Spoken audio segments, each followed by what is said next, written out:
Hey, buddy. Do you need to go out? I've been knowing you for a long time, huh? Nearly 15 years we've had together. It's kind of crazy, isn't it? What a life we've had. The seasons and chapters. We grew up together. 7 houses and 2 states, and you by my side the whole way. August of 2012. You came to me as Kimmy. Kimbo Slice, just like the boxer. Set to be euthanized at 8 a.m. tomorrow, huh? Yeah, not on my watch. My first foster.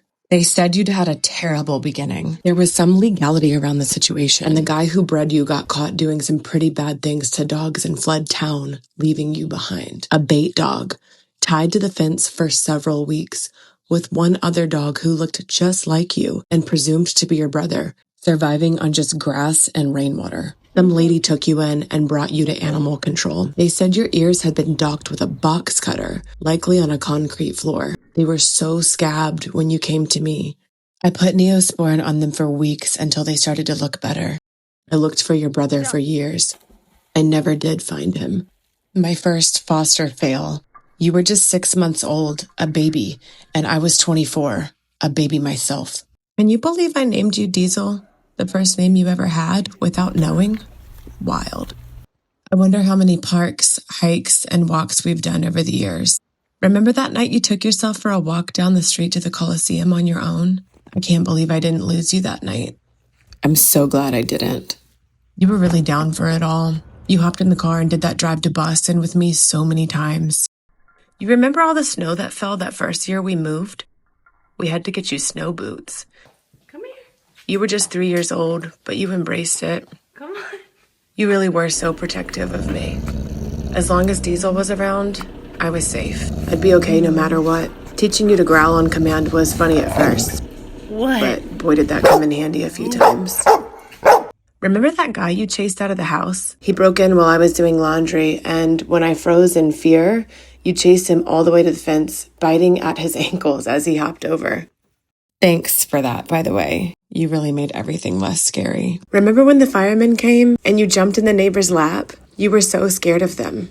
The big, scary 90-pound pit bull with cropped ears in the neighbor's lap hiding. What a sight.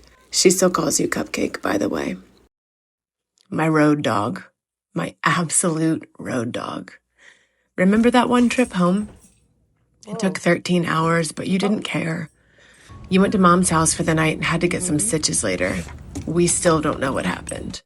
And Scooter, the cat, always came down to greet you upon arrival. It was cute. You were always good with her cats. Except for that one time that you weren't, and you acted like a real jerk. God, that was awful. You, Stella, and Lucky sure knew how to get into trouble together. Les Tres Amigos. We had to put you on probation for a few years, and we called you OJ as punishment on occasion. Who is Juice.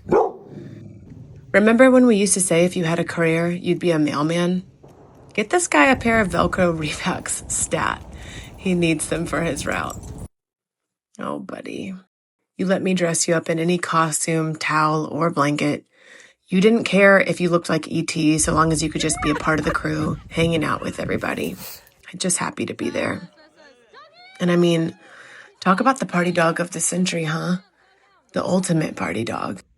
You ushered in every late night with us, every howl at the moon until those wee hours. I wonder how many times you heard me belting Celine Dion at volume 10,000. Too many to count. And if you could talk, I'd bet you'd know all the words to It's All Coming Back to Me Now. Remember that time you and Chewy stole and ate a whole pizza in 2012? You two counter-surfed on an entire XL pizza. 14 years later, you ate 20-some tortillas straight out of the grocery bag. Allergic to chicken, but a stomach made of steel for some carbs. And can we talk about your love for the pool? Totally unmatched. We had to get you a custom-fitted life jacket because you were so bad at swimming. But that didn't stop you from wanting to jump in over and over. And how about that whole ITP thing? You really took us along for a ride on that one. A GoFundMe star. Leave it to Diesel to go viral.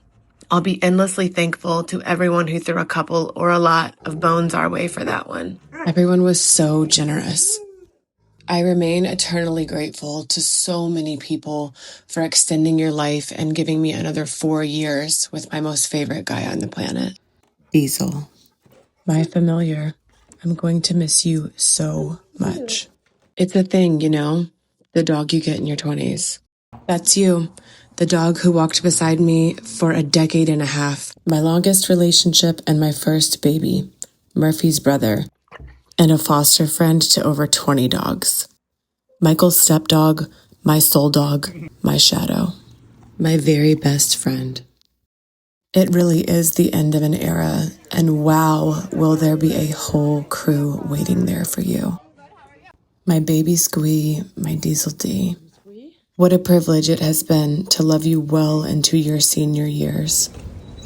I would carry you everywhere, clean you daily, and hand feed you every day for the rest of my life if it meant I could have forever with you. And it's unfair. Come on. Losing you has manufactured and unlocked a new level of pain that I didn't know existed. And maybe that will get better with time. But I'll never stop telling our story. The joy you have brought to me, it is both immense and immeasurable. I will miss you every single day for the rest of my life. I love you, I love you, I love you. I'll find you when I get there, I promise. I'll find you when I get there. Hey, buddy.